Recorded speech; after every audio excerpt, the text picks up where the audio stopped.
USCHO.com.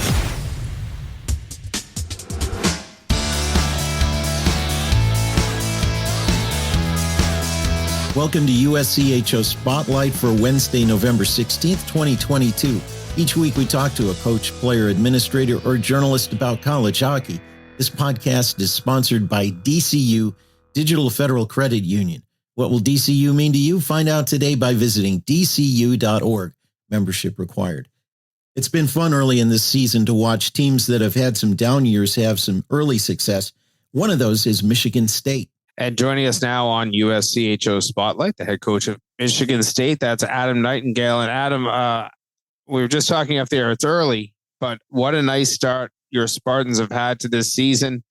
What have you liked that you've seen from this team thus far? Yeah, no, it's been a good start. Like you said, it's early. Obviously, what I've really enjoyed. I think the group's, bought into just taking it one day at a time, not get ahead of ourselves. We still got a ways to go as a team and a program, and just try to focus on today. And I think the other thing is it's a group of guys that want to be a team, and it's not about any one guy. And I think that can be a pretty special thing in sports. I'll start with kind of the obvious. You have a guy in net, Dylan St. Cyr, who has a lot of experience in your league. For one thing, had played at Notre Dame and just in college hockey in general.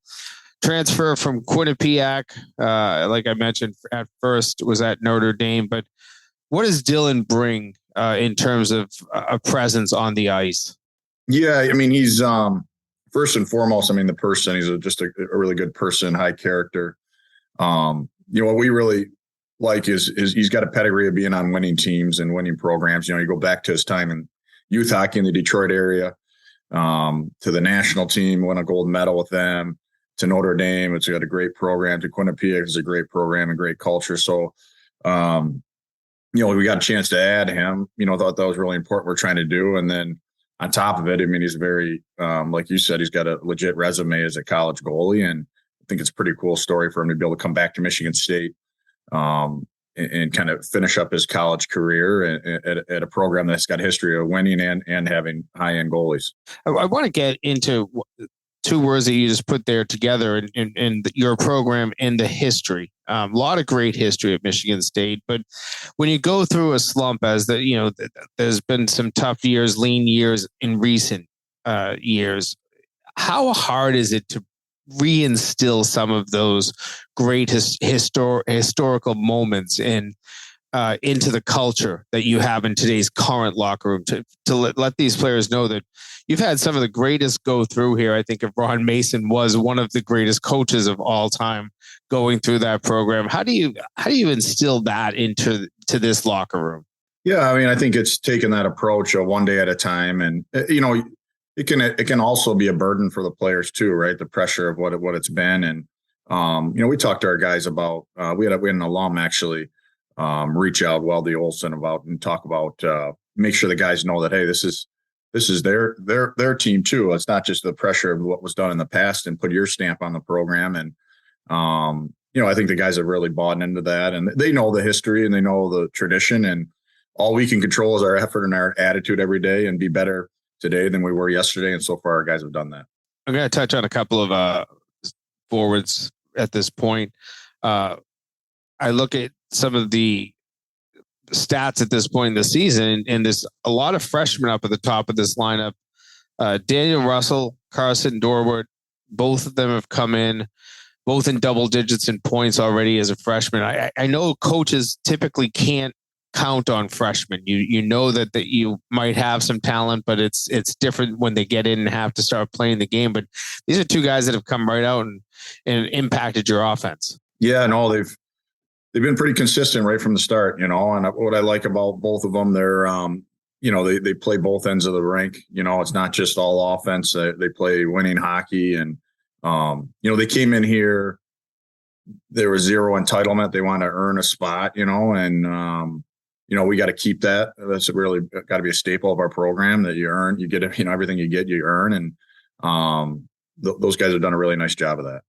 And a senior leading your team in goal scoring at this point, Jagger Joshua, not just has one of the best names in college hockey, but obviously he can play some hockey as well.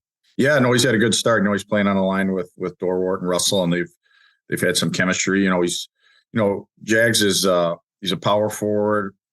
He's really good around the net. He brings physicality to our lineup, and he's starting to make some more plays with the puck and playing with some more poise. So it's been fun to see. Jim brought up the topic of culture. What kind of a culture were you trying to instill with the team, and how's that going as far as impacting the turnaround? Yeah, I think it's been good. I think it's one of, accountability, the one of work ethic, one of high character, and I think that's obviously culture is a word that gets thrown out a lot by coaches in all sports. And I think it's more on how you do things on a daily basis, how you treat people. I think want to be a special spot. We got guys that haven't played games yet, that are practicing really hard. They're contributing to our team and making sure that the guys that are playing respect those guys, because they're helping them get better in practice. Just that overall kind of growth mindset on a daily basis. There have been a number of significant renovations to Munn Ice Arena, which probably had fallen behind a bit. I guess probably not a whole lot had been done with the facility since your playing days 15, 20 years ago. Can you tell us a little bit about the upgrades and what it means to have such a nice facility now? Yeah, obviously feel super fortunate the timing, to come in with this. There's a lot of work that goes into when you're talking about even rebuilding a program. It doesn't happen overnight, and some of that's been laid. I look at the interior of the rink when Tom Anastas was here. I got a brand new jumbotron, seats, video ribbon. It's beautiful. The lighting, the brand new ice plant, the brand new boards, and then Danton Cole, all the work he did to fundraise to get this, $30 million renovation done. And what I like, it was really well thought out. All the space is geared towards helping players improve and players develop. From our weight room, that's it's got all natural light in it, so I think there's some health benefits of that too. In the winter, the guys making sure they're getting some vitamin D down into the players lounge, or we would provide meals for our guys, shooting room, theater. I really like the on the therapy side of it, like athletic training. They did a really good job because we don't want anyone to get hurt, but that is part of our sport, and the space we have there to help guys recover quickly. If I'm a parent trying to make a decision, that shows how much the university values your son's health, and that space it's already paid off for us and helping guys get back quicker. This year, the Big Ten seems to be arguably the strongest conference in college hockey. You've got 6 teams in the top 20 right now. How do you view the Big Ten? Is it the top conference? Yeah, I think it's us. Everyone's got different opinions. I can tell you that's the league that I'd want to play in. When you look at the facilities, the history of the programs, the traditions, the exposure on TV, like all those things, I think are big time. And one thing we feel super fortunate, to play in the league is there's no nights off, and every game's a dogfight, and you got to bring your A game. And if you want to be a pro, that's a little bit what the NHL is. There's no nights off, so I think we feel like it's a league that really prepares you for the next level. More with Adam Nightingale in a moment. USCHO Spotlight is sponsored by DCU Digital Federal Credit Union. Visit dcu.org.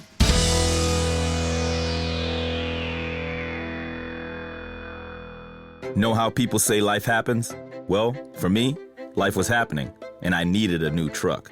I didn't have time to shop around for a good loan, so I got one from the dealer, higher interest and all. Month after month, those payments were squeezing me. So I went to DCU. They refinanced my loan and helped lower my rate, which lowered my payments. These days, I have more money in my pocket for whatever life throws at me. What will DCU mean to you? Insured by NCUA. Membership required. Visit dcu.org. We're back with Michigan State head coach Adam Nightingale. Adam, Ed mentioned Munn, and obviously the building itself is great, but boy, I was watching some highlights from last weekend's sweep of Ohio State, and those fans are back into it as loud as I remember Munn back in the mid 90s. They are into it, and they are supporting your program. What's it like to have that type of a fan base? Yeah, no, super lucky. There's a long tradition here, obviously, of support from the fan base. And, I think a lot of it, it's a rabid hockey community, but we, one thing I think our guys have done, there's a rich tradition of giving back in the community of Spartan hockey. And I think, there's obviously been some lean years here, but I think the community really wants to see the team do well. And what I've liked is it's kind of built, through this start of the season where it's gotten a little more energy, a little more people. And our job as coaches and players is to put a product on the ice that they're excited about coming and watching. And so far, our guys have done that. This weekend, you will travel on the road. It's been a little while since you've had to hit the road, but a tough building to go to. We talk about great atmosphere in Lansing, but Penn State has one of the best atmospheres in college hockey right now. Just your thoughts on the Nittany Lions. They have had a good, fast start here as well. Maybe another team that a lot of the coaches and pundits in your league didn't realize could be strong this year. But these are two teams that are really battling it out for the top spots in the Big Ten. Yeah, no, a big test for us for sure. You mentioned Pagula Ice Arena is unreal atmosphere, a great student section. They play a brand that the fans get into, and they can put you on your heels, and that'll be a really good test for us. And going on the road, we're excited about getting a chance. I think when you talk about team building and team bonding, I think some of those things are done organically when you get a chance to go play in a tough building. Well, it has been a great start for the Michigan State Spartans, and I think that there's a good program getting rebuilt out there in Lansing. I know that a lot of the college hockey world traditionalists, maybe like myself, who remember the success of the 90s and 2000s are very excited to see this. So Adam Nightingale, we appreciate your time. Best of luck the rest of the way this season. Awesome. Thanks for having me, guys. That's Michigan State's Adam Nightingale. Jim, Adam is one of a whole crop of first and second year head coaches that seems to be part of a generational shift in college hockey right now. It really is. And I think I can't call it a youth movement, because you're not talking about, a bunch of 20 and 30-year-old coaches. Most of these guys have been around the game in assistant roles and such. But I think it's great to have some new, fresh coaching blood. We've seen in the last, decade and a half, some of the legends of college hockey retire. And I think it's refreshing for the game, because I think a big part of it is, in many ways, the approach of coaching has changed. And that's, I'm not trying to knock any of the veterans who had to keep up with trends and all of that stuff over time. But I do feel like the game itself is changing because coaching is changing in itself. The players obviously come in maybe more prepared than they ever have to college hockey because of coaching at lower levels really improving. I think that, I look at what USA Hockey has done kind of on a national level of really training coaches at, really from U6 all the way up to the junior level. And I think that's where we're now seeing that benefit at the college level, where that it becomes a long track of players really getting well coached through so many levels of hockey. And it's not just on ice skills and development that have changed. We've talked with head coaches over the past 3 seasons about how their interaction with players has changed. And there's a lot more one-on-one discussion. There's a lot more of getting players to buy in and understand why you're doing something to get them to perform. And that really suits somebody who has worked as an assistant coach quite a bit, because they tend to have more of that one-on-one with players. But that's another part of the shift in coaching.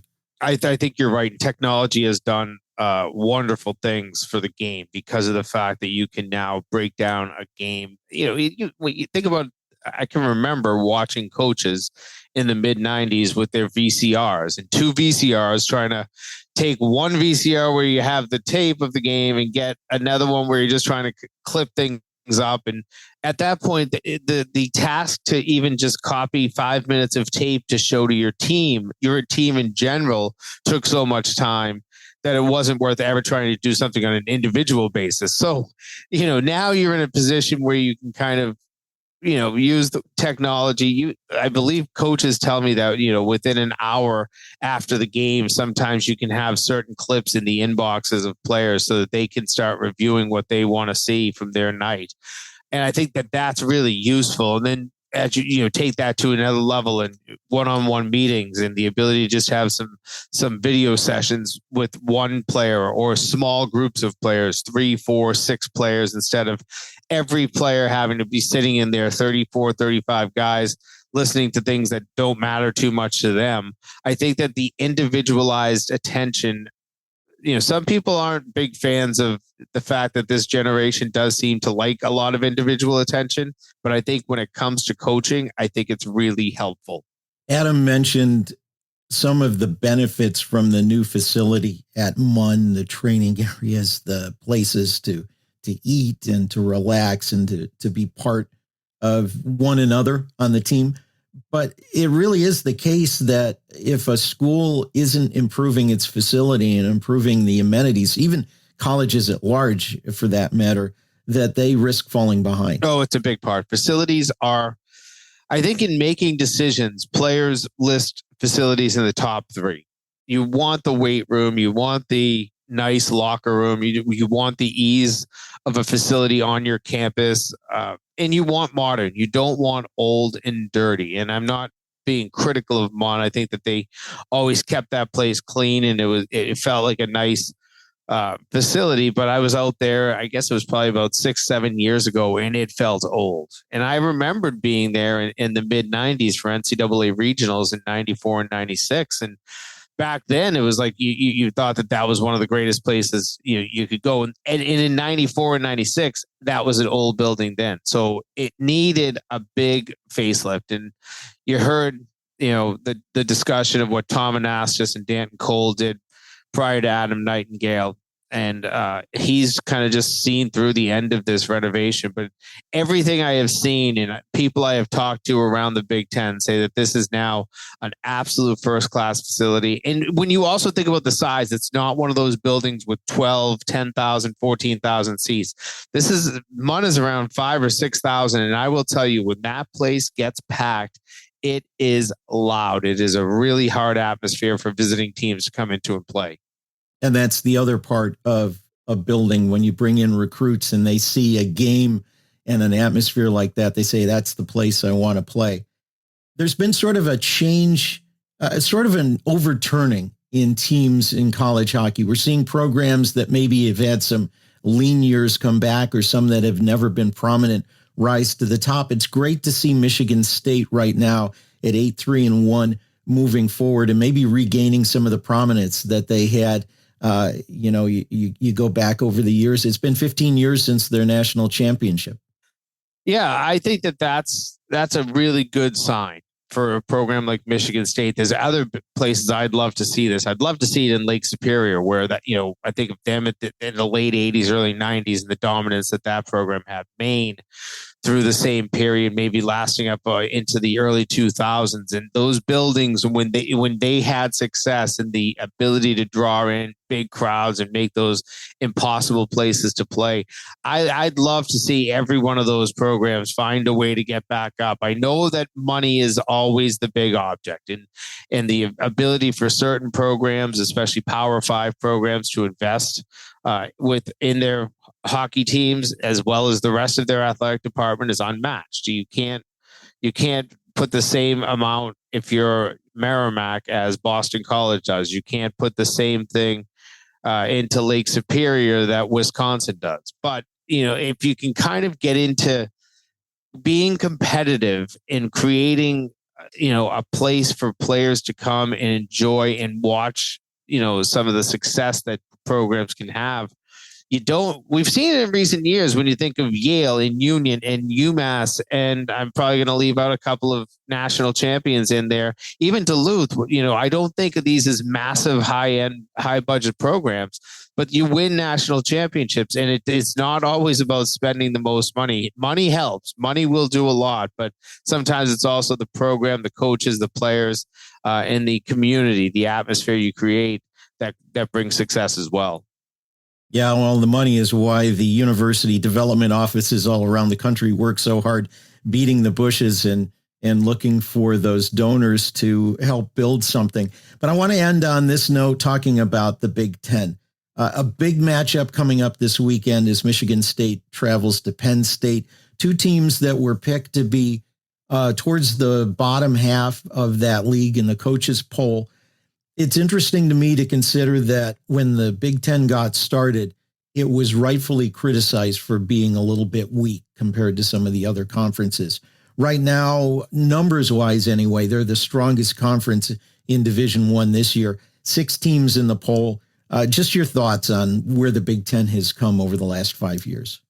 I think they've taken great strides, but I do think the one thing that they need, the kind of the hurdle that they still have to cross, is winning that national championship. They've come close and they've been in good positions where you have, a couple of teams, 3 teams in a Frozen Four, and you don't win. And that's the one thing that I think is the stigma still left on the Big Ten. They will get there. And when they win that national championship, when they win that first one, don't be surprised if you see a little bit of a roll that they could go on something like what the NCHC did there and put, multiple national championships together, because that success will breed more success. And I think that sometimes it's just getting over that little hurdle, but you've got plenty of talent in that league. You've got good buildings, good facilities, great coaches, and you've got players that want to go. You have a TV network that, exposes the product really well with BTN and even ESPN and some of their broadcasts. So I look at this league as one that is set up to be on the verge of success. Now it's just taking that final step. Well, when I think about Rick Comley's team of underdogs that won the title in 2007, how fun that was to watch. You got 2 big favorites in the Big Ten, but probably a half a dozen teams that all have a good shot at a national title this season. I think that's fair. And you see it right now in the poll with six of the 7 teams in the top 20. I think, things, unfortunately, there is cannibalism when you have a league like that. Not everybody, you can't have 6 champions in a league of 7 teams. But you can have some competitive teams. And I bet when push comes to shove, end of the season, don't be surprised to see maybe as many as 5 Big Ten teams in the tournament. USCHO Spotlight is sponsored by DCU Digital Federal Credit Union. Visit dcu.org. You can find our podcast at uscho.com/podcast or subscribe on your favorite podcast app. For Jim Connelly, I'm Ed Trefzger, and this has been USCHO Spotlight.